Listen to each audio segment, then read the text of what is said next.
All right, today we're going to talk about how to create a great LinkedIn profile. This is critical for you, whether you are trying to advance your speaking or book business, whether you are trying to advance relationships for sponsorship.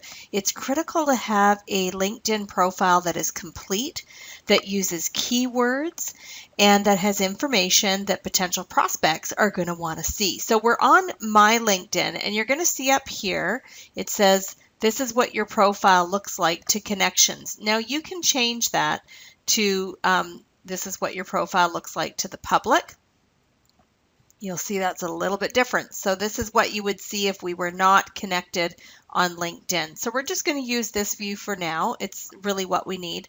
Now you'll see right here that I have more than 500 connections. I actually have about 7,000 connections, but it shows here that anyone who has more than 500 will see that there. And of course, in this section here where it's got my name, my title or expertise, and where I'm from, let's talk about that piece because your name needs to be your professional name. Sometimes people put tag names or things in quotes. Just have your name. Don't put your business name here. There's another place you can do that on LinkedIn. Just your name. Then you'll see below my name, I have resolving workplace conflict, expert in conflict resolution, leadership and resilience, speaker for corporate and business.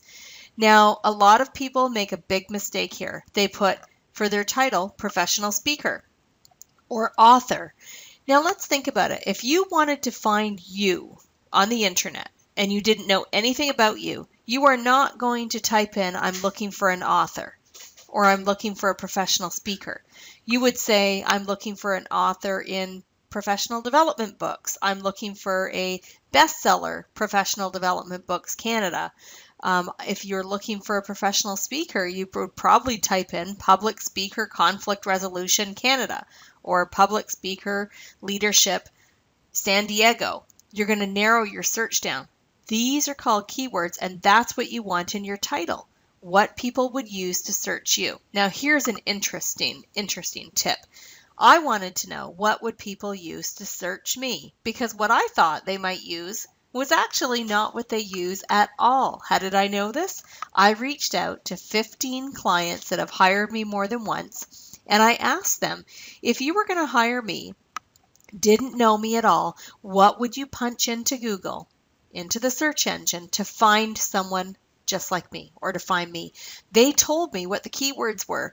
You will see in my profile that I have used those keywords. Some of them were resolving workplace conflict, expert in conflict resolution, leadership, resilience. Those were the words they used. Now you'll see here below the title that we have the current businesses that I operate or that I'm involved in, and then some of the previous ones.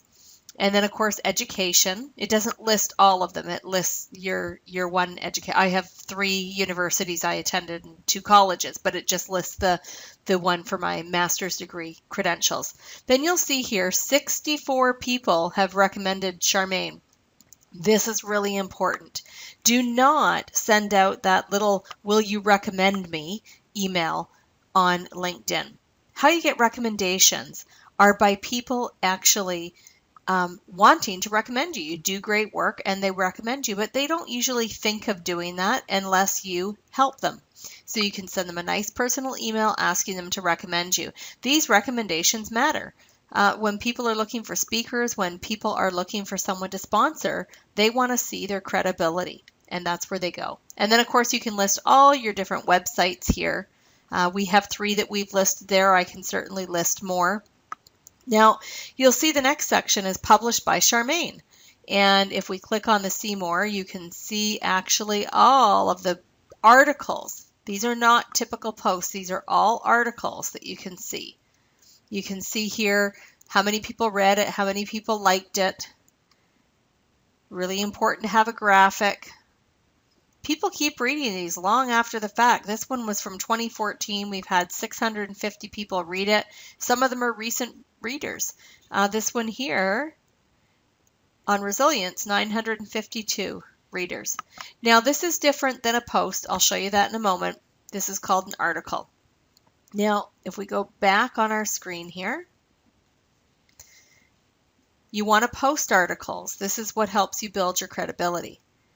Now this is the important part, summary. You'll notice here that I've used keywords. I am most commonly hired by human resource professionals, right in the first line. And I am commonly hired to help leaders, you'll see that in the first sentence, to help them resolve conflict in the workplace. That whole sentence is almost all keywords, and it's really important because that's what's going to keep coming up in search engines when people search for me or someone like me. Now you have a limited amount of space here, so you want to use your word count and character count wisely, but you can see how much I fit in. You also see I have a call to action here, that I provide keynotes, presentations, seminars, and workshops. The reason I called it keynotes, presentations, seminars, and workshops is because those are the words people are using when they want to find a speaker. And I even said, book me at your next event. That's called a call to action. Now, if we go down here, you're going to see that we've got my title, public speaker. Now, you'll see here when I hovered over Hammond International, it lit up. That's because I have a business page. Here it is. You're going to want to create a business page. Now, we've just created that. This is just new. I just learned how to do this. So in your business page, which is your company page, you're going to want to put a little bit about your company. You'll notice that I have call to actions, visit my website, visit my LinkedIn profile, my personal profile, which is the one we were just on. It talks about some of my specialties. Some of these are form fields that you just click, and you might have to choose the one that's most relevant to you. You get a couple of options. Your key website, so pick the website that is related to your business. They want to know what kind of business you're in, when you opened up, and then of course you can have your posts. So sometimes I share other people's content, but in my branding. Notice this is my branding. These are my colors. This is the same meme I use, but it's Ann Day's quote. She's a colleague of mine. We promote events that I'm speaking at. And there you go. There's my branding, but this is my quote. Okay, so you want to have posts going up. So this one, at the time of filming this video, the professional page was out just a few weeks, and you can see that we're already getting engagement. Now let's go back to where we were on my personal page. I've got all the things that I'm involved in. You get quite a lot of room here. Keywords again, past experience, radio shows that I've been a host of, some of my volunteer work, the projects that I have been involved in. Now this is important, this part, the organizations you belong to. So I belong to a few different speakers bureaus. I belong to some membership organizations, and very important to put those in there because sponsors, when they're looking to learn more about you, are going to want to know the connections that you have, and this is one way to show them. Now, as we continue going down, we have causes that we care about. This is important too. This will help connect you to the right people. Organizations that you support, and these are things that you might have to update through the year. We don't want to just leave our page stagnant. And then we keep going down, any awards that you've won. So I have book awards that I've won, business awards that I've won. The list goes on. They're all in there.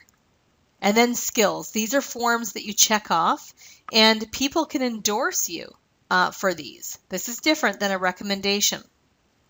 And then publications. These are the titles of my books that I've published or been published in.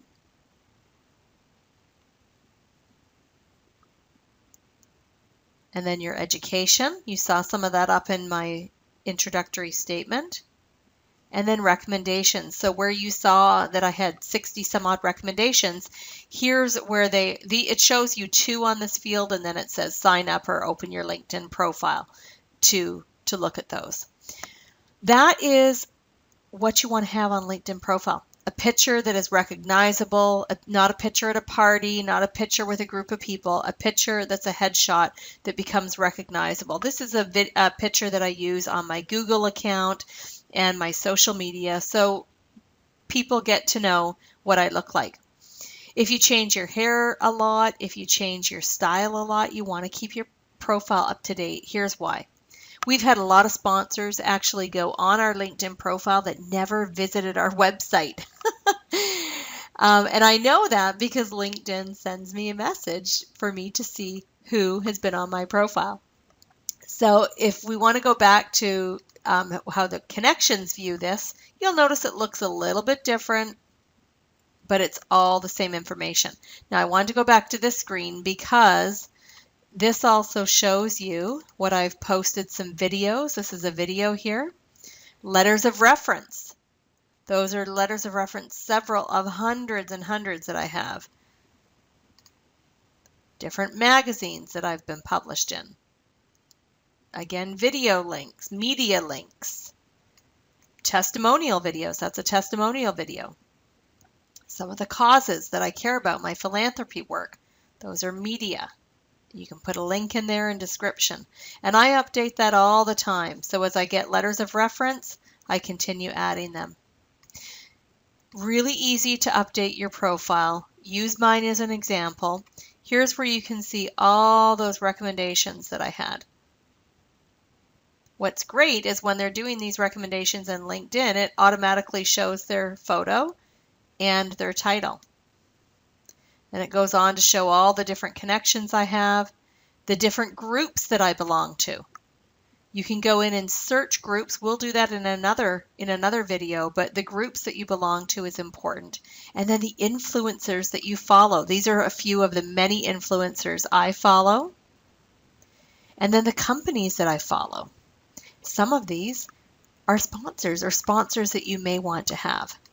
So that is what we want to talk about today for what to put in a LinkedIn profile. Important to check your profile every month. Make sure it's updated and current. And if you're going to be going on calls with sponsors or meetings with sponsors, please go onto your LinkedIn profile and follow them so that if they're on your LinkedIn profile, they'll see that you're already following them. Really important. It helps you build a relationship before you actually meet them.